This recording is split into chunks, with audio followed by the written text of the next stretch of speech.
सुप्रभात बच्चों, आज हम आपकी पाठ्य पुस्तक हिंदी के पाठ 14 का अध्ययन करेंगे, जिसका शीर्षक है क्रिया, काल और वाच्य। तो चलिए पाठ को पढ़ते हैं और जानते हैं विस्तार पूर्वक इस पाठ के विषय में।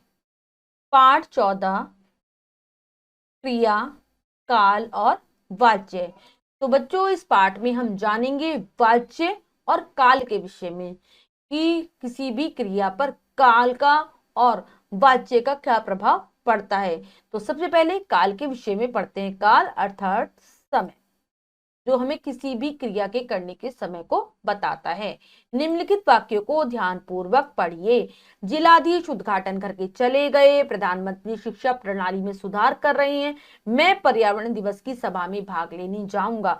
उपयुक्त वाक्यों में सभी कार्य अलग अलग समय पर हो रहे हैं, इसी कारण इनके काल भी अलग अलग है। इस प्रकार हम कह सकते हैं कि क्रिया के जिस रूप से कार्य करने या होने के समय का पता चलता है उसे काल कहते हैं। तो इन वाक्यों में हमने जो उदाहरण दिए गए थे उनमें हमने पढ़ा कि जो भी वाक्य हैं उनमें सभी जो कार्य हैं वो अलग अलग समय पर हो रहे हैं, किसी भी कार्य का समय एक जैसा नहीं है। तो जब हमें कोई भी क्रिया के समय के बारे में बताएं वो होता है काल। जिन शब्दों से हमें यह ज्ञात हो कि क्रिया किस समय पर हो रही है, जो कार्य किया जा रहा है वो किस समय में किया जा रहा है, क्रिया के करने का जो समय बताता है वो होता है काल, उसे हम काल कहते हैं। काल के भेद, जो हमारा काल है उसके तीन भेद होते हैं, मुख्य रूप से तीन भेद होते हैं, भूतकाल, वर्तमान काल और भविष्यत काल। अब हम इनके बारे में विस्तार पूर्वक पढ़ लेते हैं। सबसे पहले आता है भूतकाल। क्रिया के जिस रूप से कार्य का बीते हुए समय में होने का बोध होता है उसे भूतकाल कहते हैं। इस काल के वाक्यों के अंत में था, थी, थे अथवा क्रिया के अंत में आ, ई, ए की ध्वनि आती है। जैसे क्रिया के जिस रूप से ये हमें पता चले कि काल बीता, जो समय चला गया उसमें हुआ है, उसे भूतकाल कहेंगे। अंत में आएगा शब्दों के था, थे, थी अथवा जो भी क्रिया होगी उसके अंत में आ, ई और ए की ध्वनि आएंगी। उदाहरण है, गुरुजी विद्यालय चले गए। मेरे आने से पहले ही वह चला गया था। वह रामायण पढ़ रहा था। विराट क्रिकेट मैच खेल चुका था। इन वाक्यों के क्रियापदों से कार्य का बीते समय में होने का बोध हो रहा है, अतः ये सब भूतकाल के वाक्य हैं। तो हमने जो उदाहरण पढ़े उनके अंत में हम देख रहे हैं या तो था आ रहा है या फिर था आ रहे हैं और या फिर ए आ रहा है, और हमें पता चल रहा है कि कार्य जो समय बीत गया उसमें हो रहा है, इसीलिए ये सभी वाक्य भूतकाल के हैं। भूतकाल के 6 उपभेद होते हैं। जो हमारा भूतकाल है उसके 6 और भेद होते हैं। तो सबसे पहले जो उसके 6 भेद हैं उनके बारे में पढ़ते हैं। सामान्य भूतकाल, पहला भेद है इसका सामान्य भूतकाल। क्रिया के जिस रूप से कार्य का बीते हुए समय में साधारण रूप से होने का बोध होता है उसे सामान्य भूतकाल कहते हैं। यानी कि क्रिया का वह रूप जो ये बताए कि कार्य तो बीते समय में हुआ है लेकिन वो साधारण, बहुत आसानी से हो गया है तो वो सामान्य भूतकाल होगा। जैसे पिताजी ने हमें अनेक कहानियां सुनाई। अतिथि सुबह चले गए, ये है भूतकाल का सामान्य रूप, सामान्य भूतकाल। नेक्स्ट है आसन भूतकाल। क्रिया के जिस रूप से निकट भूत में कार्य के समाप्त होने का बोध होता है उसे आसन भूतकाल कहते हैं। जैसे गुरुजी विद्यालय आ चुके हैं, पायल अभी अभी गई है। यानी कि आसन भूतकाल में क्या होगा कि हमें यह पता चलेगा कि क्रिया बिल्कुल अभी अभी हुई है, बिल्कुल बहुत ज्यादा समय नहीं हुआ उस कार्य को हुए हुए, बिल्कुल अभी अभी हुआ है, तो वो होगा आसन भूतकाल। जैसे गुरुजी विद्यालय आ चुके हैं हम कह रहे हैं, यानी कि बिल्कुल अभी अभी आए हैं गुरुजी विद्यालय, और दूसरे वाक्य में तो लिखा ही अभी अभी है कि अभी अभी गई है। नेक्स्ट होता है अपूर्ण भूतकाल। अपूर्ण भूतकाल, क्रिया के जिस रूप से यह बोध होता है कि कार्य भूतकाल में प्रारंभ किया था लेकिन उसके पूर्ण होने का बोध न हो उसे अपूर्ण भूतकाल कहते हैं। यह वो भूतकाल होता है जो ये बताता है कि हमारे बीते हुए समय में कार्य आरंभ तो हुआ था, प्रारंभ तो हुआ था, लेकिन ये ज्ञात नहीं होता वो कब समाप्त हुआ। जैसे गाय घास चर रही थी, यानी कि हमने देखा, जब हम कहीं से निकल रहे थे तो हमने देखा था कि गायें घास चर रही थी, लेकिन हमें नहीं पता कि वो चर चुकी है या नहीं, क्योंकि हम वहां से चले गए, बस जा रही थी। तो जो पूर्णतः हम जिस बात को ना कह सके और वो कार्य बीते समय में हुआ हो तो अपूर्ण भूतकाल। नेक्स्ट है पूर्ण भूतकाल। पूर्ण भूतकाल क्रिया के जिस रूप से यह बोध हो कि कार्य को समाप्त हुए बहुत समय बीत चुका है उसे पूर्ण भूतकाल कहते हैं। श्री राम ने रावण का वध किया था, साइना नेहवाल ने कई पदक जीते थे। ऐसे क्रिया पद जो हमें बताएं कि जो कार्य वो बीते समय में हुआ था और बहुत समय पहले हुआ था, पूर्ण हो चुका था, वो पूर्ण भूतकाल है। उदाहरणों के माध्यम से भी हमने ये बात जान ली। जैसे राम ने रावण को मारा था तो ये पहले की घटना है, बहुत पहले हो चुकी है घटना। और साइना नेहवाल ने भी कई पदक जीत चुकी है, वो पहले जीत चुके हैं। संदिग्ध भूतकाल भूतकाल की जिस क्रिया के होने या करने में संदेह प्रतीत हो वहां संदिग्ध भूतकाल होता है। जैसे अमिता ने कार्य कर लिया होगा, वाजपेयी जी ने उपन्यास लिखा होगा। यानी कि जिस कार्य के विषय में पूर्ण रूप से नहीं कह सकते कि ये काल बीते समय में तो हुआ होगा, हम अनिश्चित तौर पर कह रहे हैं कि हमें उस कार्य के बारे में पूर्ण जानकारी नहीं है कि वो हो गया होगा या नहीं हुआ होगा। हम केवल एक संदेह के साथ कह रहे हैं उस बात को कि अमिता को हमने किसी कार्य को करने के लिए कहा था, अब वो कार्य उसने कर लिया होगा। नेक्स्ट हेतु हेतु मद भूतकाल क्रिया के जिस रूप से एक कार्य का होना दूसरे कार्य पर निर्भर होता है वहां हेतु हेतु मद भूतकाल होता है। यानी कि एक क्रिया का करना दूसरी क्रिया के ऊपर रहता है। अगर वो क्रिया होगी तो दूसरी क्रिया भी होगी, एक क्रिया नहीं होगी तो दूसरी क्रिया भी नहीं होगी। वह परिश्रम करता तो पास हो जाता, तुम यहाँ आते तो मजे आते। यानी कि एक कार्य होगा तो दूसरा कार्य होगा, वो है हेतु हेतु मद भूत। नेक्स्ट है वर्तमान काल। वर्तमान काल क्रिया के जिस रूप से यह बोध हो कि कार्य चल रहे समय में हो रहा है अर्थात कार्य चल रहा है उसे वर्तमान काल कहते हैं। इस काल के वाक्यों के अंत में है, रहा है, रही है, रहे हैं अथवा हैं, हो आदि शब्द आते हैं। यानी कि क्रिया का वह रूप जो यह बताए कि कार्य इसी समय हो रहा है, इसी समय चल रहा है वो कार्य, वो वर्तमान काल होता है। अंत में है, रहा है, रही है, रहे हैं, आदि शब्द आते हैं। उदाहरण है रेलगाड़ी आ रही है, कुत्ता भौं भौं करता है, बम्मी बाजार जाती है, राधा गीत गाती है।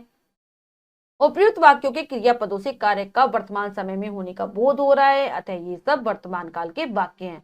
तो हमने जो भी वाक्य पढ़े उनमें हमें ज्ञात हो रहा है कि ये कार्य इसी समय में हो रहा है, इसीलिए वर्तमान काल में आ रहे हैं।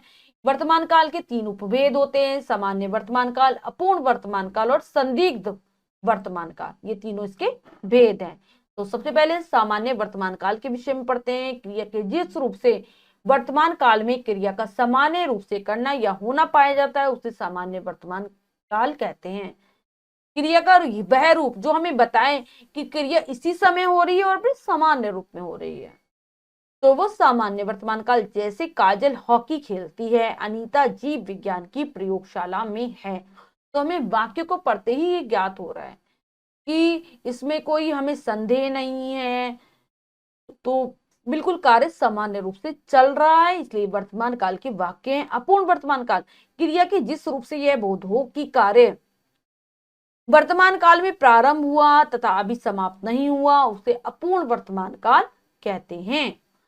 कि कार्य तो इसी समय प्रारंभ हुआ है लेकिन हम ये पूरी तौर पर नहीं कह सकते कि कार्य समाप्त हो गया है या नहीं हुआ, तो वो अपूर्ण वर्तमान काल होगा। जैसे अवनी कमरे की सफाई कर रही है, बच्चे कक्षा में शोर मचा रहे हैं, तो कार्य लगातार चलता जा रहा है, तो ये अपूर्ण वर्तमान काल है। संदिग्ध वर्तमान काल क्रिया के जिस रूप से वर्तमान काल में कार्य करने की होने या करने में संदेह का बोध हो उसे संदिग्ध वर्तमान काल कहते हैं। क्रिया का वह रूप जो ये बताए कि वर्तमान काल में जो कार्य हो रहा है वो पूरी तरीके से हो रहा है या नहीं हो रहा, उसमें हमें हल्का सा भी संदेह हो तो वो संदिग्ध वर्तमान होगा। जैसे इस काल के वाक्यों में क्रिया के अंत में गा गी गे आदि शब्द जुड़े रहते हैं, गा गी गे आते हैं, ठीक है, और हमें यह है कि वो कार्य वर्तमान में हो रहा होगा नहीं हो रहा होगा। तो जैसे हम कह सकते हैं कि हम उस जगह उपस्थित ना हो और हम कह रहे हैं कि वो कार्य कर रहा होगा, नौकर सब्जी लाता होगा, पंडित जी कथा सुना रहे होंगे। तो हम एक तरीके से एक संदेह उत्पन्न कर देते हैं कि कर रहे होंगे, हो रहा होगा, तो ये होगा हमारा संदिग्ध वर्तमान काल, जब हमें अपनी बात को कहने में कोई संदेह होगा। अब है हमारा नेक्स्ट भविष्यत काल। क्रिया के जिस रूप से कार्य का आगे आने वाला समय में होने का बोध होता है उसे भविष्यत काल कहते हैं। क्रिया का वह रूप जो ये हमें बताए कि आने वाले समय में वो कार्य होगा, तो वो है भविष्यत काल। कल मैदान में मैच होगा, मामा जी कल चेन्नई जाएंगे। तो वाक्य, उपयुक्त वाक्यों के क्रियापदों से कार्य का आगे आने वाले समय में होने का बोध हो रहा है, अतः ये भविष्यत काल के वाक्य हैं। तो कल मैदान में मैच होगा, मामा जी कल चेन्नई जाएंगे, उदाहरणों से भी पता चल रहा है कि ये कार्य अभी नहीं हो रहा, ना ही बीते समय में हुआ, ये आने वाले समय में होगा, तो ये भविष्यत काल होगा। इसके भी भेद हैं, दो उपभेद होते हैं, भविष्यत काल के दो उपभेद होते हैं। सामान्य भविष्यत काल, क्रिया के जिस रूप से कार्य का आने वाले समय में सामान्य रूप से होने का बोध होता है उसे सामान्य भविष्यत काल कहते हैं। जैसे प्रधानाचार्य कविता पाठ करेंगे, कल सवेरे दीपिका मुंबई जाएगी। तो इन दोनों वाक्यों में हम क्या देख रहे हैं कि हमें पता है ये आने वाले समय में ये कार्य होगा, कल होगा ये वाला कार्य, तो ये सामान्य रूप है भविष्यत काल का। और संभाव्य भविष्य काल, क्रिया के जिस रूप से कार्य का भविष्यत काल में होने में संदेह या संभावना पाई जाती है उसे संभाव्य भविष्यत काल कहते हैं। अगर हम किसी कार्य के लिए पूरी तौर पे नहीं कह सकते कि यह कार्य जो होना है वो भविष्य में हो ही जाएगा, हम पूर्ण तरह से उस पर आश्वस्त नहीं है, हमें कोई एक संभावना है, एक हमें संदेह रहता है अपने अंदर से, तो ये संभाव्य भविष्यत काल होता है। जैसे संभव है अगले माह परीक्षाएं हो, शायद आज वर्षा हो। तो ऐसे वाले जो वाक्य हम पढ़कर हमें उदाहरण से पता चल रहा है कि हम एक संभावना है, एक संदेह है, तो ये संभाव्य भविष्यत काल। तो बच्चों हमने पाठ के माध्यम से जाना कि समय काल क्या होता है और किस प्रकार से इसका वाक्यों में प्रयोग किया जाता है। क्रिया में हमें समय का हम किस प्रकार से अनुमान लगा सकते हैं कि कौन सा वाक्य वर्तमान का है, कौन सा भूत का है और कौन सा भविष्यत काल का है। तो चलिए अब हम पाठ का अभ्यास कार्य कर लेते हैं, जो कि है अब बताइए में से पहला प्रश्न पढ़ते हैं। सही विकल्प वाले गोले को रंगिए। तो बच्चों प्रश्न में 4 विकल्प हैं, 3 विकल्प गलत हैं और 1 विकल्प सही है। हमें सही विकल्प को चुनना है और उसके गोले को रंग देना है। पहला प्रश्न पढ़ते हैं। क्रिया के जिस रूप से कार्य के करने या होने के समय का पता चलता है उसे कहते हैं काल, लिंग, वाच्य, वचन। तो उसे कहते हैं हम क्रिया के होने का जो समय बताता है वो होता है काल। नंबर हमारा ए विकल्प जो है वो बिल्कुल सही है, लगाएंगे ए विकल्प पर। काल के भेद होते हैं 8, 2, 3, 4, तो काल के 3 भेद होते हैं। नंबर सी विकल्प हमारा सही है। भूतकाल के भेद होते हैं 6, 8, 10, 7, तो भूतकाल के कितने भेद होते हैं? 6 भेद होते हैं, तो हमारा ए विकल्प सही है, लगाएंगे 6। रिक्त स्थानों की पूर्ति कीजिए। जो हमारा अगला प्रश्न है वो है रिक्त स्थानों की पूर्ति, जिसमें नीचे कुछ वाक्य दिए गए हैं और जो वाक्य लिखे हैं वो अपूर्ण है, हमें उचित शब्दों के द्वारा उनकी पूर्ति करनी है। तो चलिए करते हैं। सबसे पहला पढ़ते हैं। भूतकाल की जिस क्रिया के होने में संदेह हो उसे, जब क्रिया के होने में हमें संदेह होता है तो उसे रिक्त स्थान भूतकाल कहते हैं। तो उसे हम कहते हैं कौन सा भूतकाल? संदिग्ध। लिखेंगे संदिग्ध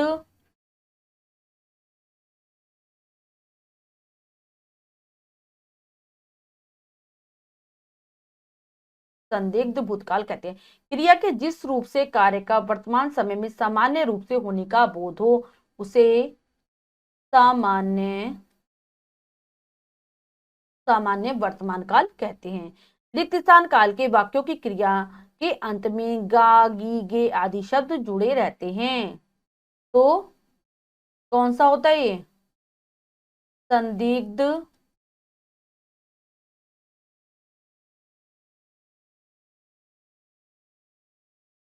वर्तमान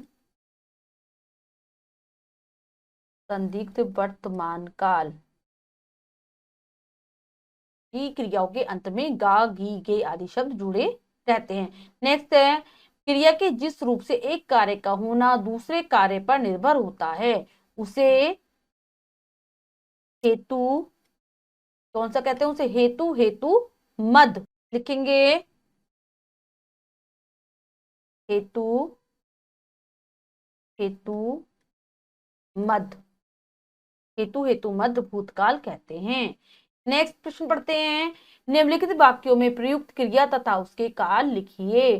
तो बच्चों नीचे कुछ वाक्य दिए गए हैं, हमें उसमें बताने की क्रिया कौन सी है और उसका काल क्या है। तो सबसे पहला पढ़ेंगे, विद्यालय में दौड़ प्रतियोगिता हो रही है। तो हमारे इस वाक्य में जो क्रिया है वो है हो रही है, तो इसको यहां लिख देंगे, हो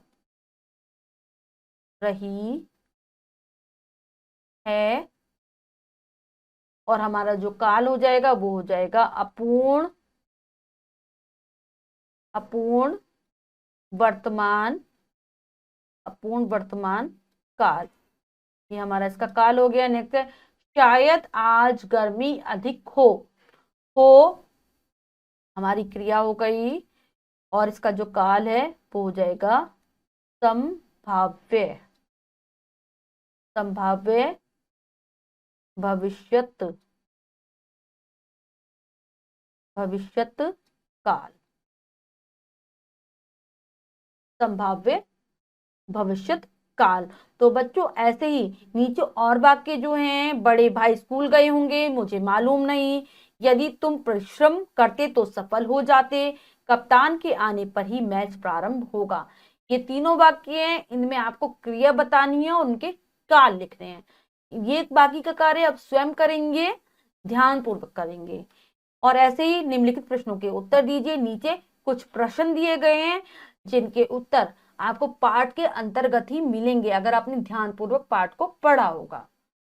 अगर नहीं समझ में आए तो भी फिर से आप पाठ को पढ़ेंगे और इन प्रश्नों के उत्तर देने की कोशिश करेंगे।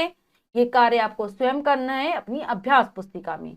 अब हम इसी पाठ के अंतर्गत हमारा एक और प्रकरण था वाच्य, उसके बारे में हम पढ़ लेते हैं कि वाच्य क्या होते हैं। क्रिया के जिस रूप से यह पता चलता है कि वाक्य में कर्ता की प्रधानता है या कर्म की या भाव की, उसे वाच्य कहते हैं। तो क्रिया का वह रूप जो हमें यह बताए कि जो वाक्य है उसमें कर्ता को प्रधानता दी जा रही, कर्ता मुख्य है या फिर कर्म मुख्य है या फिर जो वाक्य का जो भाव है वो मुख्य है, जो ये बताए उसे हम कहते हैं वाच्य कहते हैं हम उसे। यानी कि वाक्य में जो बोला जा रहा है वो कौन सी चीज, कौन सा महत्वपूर्ण है, कौन सा मुख्य है, ये बताने वाले होते हैं वाच्य। सबसे उदाहरण पढ़ते हैं। माताजी खाना पकाती हैं, माताजी द्वारा खाना पकाया जाता है, दादी जी से चला नहीं जाता। आपने देखा वाक्य एक में क्रिया माताजी के लिंग वचन के अनुसार अर्थात कर्ता के अनुसार है। वाक्य 2 में क्रिया कर्म खाना के लिंग वचन के अनुसार है, लेकिन वाक्य 3 की क्रिया भाव के अनुसार है, इसी को वाच्य कहते हैं। तो हमने तीनों वाक्यों में पढ़ा। पहला वाला वाक्य था माताजी खाना पकाती है, तो माताजी के अनुसार लिंग और क्रिया है और माताजी के लिंग के अनुसार, और माताजी द्वारा खाना पकाया जाता है, फिर खाना के अनुसार क्रिया हो गई जो कि कर्म है, और तीसरे वाले में दादाजी से चला नहीं जाता, भाव के अनुसार क्रिया है। तो यही अंतर होता है वाच्यों में कि कर्ता के अनुसार तो कर्तृवाच्य होगा, कर्म के अनुसार तो कर्मवाच्य होगा, और जब भाव के अनुसार जब क्रिया होगी तो वहां पर भाववाच्य होगा। तो वाच्य हमें इसी चीज को बताते हैं कि किसका प्रभाव वाक्य में ज्यादा है। तो हमने अभी ये पढ़ा कि वाच्य 3 प्रकार के होते हैं, तो यहाँ पर वही 3 भेद बताए गए हैं। सबसे पहले पढ़ते हैं अब हम इनके बारे में। वाच्य के निम्नलिखित 3 भेद हैं। कर्तृवाच्य, जिस वाक्य की क्रियाकर्ता के पुरुष वचन एवं लिंग के अनुसार होती है उसे कर्तृवाच्य कहते हैं। मैं पुस्तक पढ़ता हूँ, राधा गीत गाती है, ये उदाहरण है। हम इन वाक्यों में देख रहे हैं कि जो हमारी क्रिया है वो कर्ता के अनुसार है, उसके पुरुष के अनुसार, उसके वचन के अनुसार और उसके लिंग के अनुसार है। दूसरा है कर्मवाच्य, जिस वाक्य की क्रिया में कर्म के लिंग वचन और पुरुष के अनुसार होती है उसे कर्मवाच्य कहते हैं। जब हमारी जो क्रिया है वो कर्म के अनुसार चलेगी कि कर्म का लिंग क्या है, उसका वचन क्या है और उसका पुरुष क्या है, तब वहां पर कर्मवाच्य होगा, जैसे मेरे द्वारा पुस्तक पढ़ी जाती है, राधा से गीत गाया जाता है। और भाववाच्य में जिस वाक्य में कर्ता या कर्म के अतिरिक्त क्रिया भाव के अनुसार होती है उसे भाववाच्य कहते हैं। जब क्रिया का रूप भाव के अनुसार हो तो भाववाच्य होगा। जैसे बच्चे से रोया नहीं जाता, रोने, यहाँ पर भाव क्या है, रोने का भाव है, और बच्चे से रोया नहीं जा रहा, मुझसे उठा नहीं जाता। जब भी भाव आए कोई, ठीक है, तो वहां पर और भाव के अनुसार क्रिया हो वहां पर भाववाच्य। तो हमने वाच्य में यही जाना है कि जब कर्ता के अनुसार हो कर्तृवाच्य, जब कर्म के अनुसार हो कर्मवाच्य, और जब भाव के अनुसार हो भाववाच्य। उसी के अनुसार क्रिया में परिवर्तन होता है। तो अब हम पाठ का अभ्यास कार्य कर लेते हैं, जो कि है अब बताइए इनमें से पहला प्रश्न पढ़ते हैं और उसे करने की कोशिश करते हैं। सही विकल्प वाले गोले को रंगिए। इस प्रश्न में 4 विकल्प हैं, 3 विकल्प गलत हैं और 1 विकल्प सही है। हमें सही विकल्प को चुनना है और उसके गोले को रंग देना है। तो चलिए पहला प्रश्न पढ़ते हैं। कर्तृवाच्य में क्रिया प्रयोग की जाती है। सकर्मक अकर्मक दोनों सही, दोनों गलत। तो कर्तृवाच्य में जब भी जो क्रिया प्रयोग की जाती है वो की जाती है अकर्मक, यानी कि क्योंकि हमें इस वाले जो कर्तृवाच्य होते हैं उसमें हमें कर्म की कोई आवश्यकता नहीं होती। पहला प्रश्न पढ़ते हैं। कर्तृवाच्य में क्रिया प्रयोग की जाती है। सकर्मक अकर्मक दोनों सही, दोनों गलत। तो हमारा जो कर्तृवाच्य होता है बच्चों, उसमें दोनों प्रकार की क्रियाओं का हम प्रयोग कर सकते हैं, सकर्मक भी और अकर्मक भी। तो सी विकल्प हो रहा है हमारा बिल्कुल सही, लगाएंगे सी विकल्प पर कि हम दोनों क्रियाओं का प्रयोग कर सकते हैं। कर्म वाच्य में क्रिया प्रयोग की जाती है। सकर्मक अकर्मक नाम धातु अपूर्ण। तो कर्म वाच्य में हमेशा जो क्रिया प्रयोग की जाएगी वो की जाएगी सकर्मक। ये हमारा विकल्प सही हो जाएगा, क्योंकि कर्म के बिना कर्म वाच्य नहीं होता पूर्ण। नंबर 3 पढ़ेंगे। भाव वाच्य में किसकी प्रधानता होती है? भाव की, कर्म की, कर्ता की, सभी गलत। तो भाव वाच्य में हमेशा प्रधानता होती है भाव की। ए विकल्प हमारा सही है, लगा देते हैं हम ए विकल्प पर सही का निशान। नेक्स्ट है निम्नलिखित वाक्यों में वाच्य बताइए। तो बच्चों नीचे कुछ कथन दिए गए हैं, कुछ वाक्य दिए गए हैं जिनमें हमें बताना है कि इसमें कौन सा वाच्य कर्तृवाच्य, कर्मवाच्य या फिर भाववाच्य। तो चलिए कर लेते हैं। सबसे पहले घोड़ा तेज दौड़ता है। घोड़ा तेज दौड़ता है, तो हमारा कौन सा हो जाएगा? इसमें हमारा हो जाएगा, हम देख रहे हैं इसमें किसकी, घोड़ा क्या है? कर्ता, क्रिया को करने वाला है, उसकी प्रधानता है। तो यहां पर हम लिखेंगे कर्तृवाच्य। कर्तृवाच्य, कर्ता प्रमुख है इसमें। नंबर 2 पढ़ेंगे। घोड़े से तेज दौड़ा नहीं जाता। घोड़े से तेज दौड़ा नहीं जाता, यहाँ पर हमें इस वाक्य में भाव की प्रधानता दिखाई दे रही है, तो ये हो जाएगा भाववाच्य। बच्चों इस बात का ध्यान रखेंगे, जो भी भाववाच्य होते हैं वो हमेशा निषेधात्मक वाक्य होंगे, यानी कि उसमें नहीं, नहीं की प्रधानता रहेगी, नहीं शब्द जरूर दिया होगा। नेक्स्ट है बढ़ई से मेज बनाई जाती है। तो मेज जो कि कर्म है उसकी प्रधानता है, इसलिए कर्मवाच्य, उसके अनुसार क्रिया है। अमन द्वारा निबंध लिखा जाता है। तो निबंध लिखा जा रहा है, ये भी निबंध जो कि कर्म है, इसलिए कर्मवाच्य। चिड़िया उड़ रही है, ये आपको दिख रहा है कि चिड़िया, चिड़िया कर्ता की प्रधानता है, तो इसलिए कर्तृवाच्य।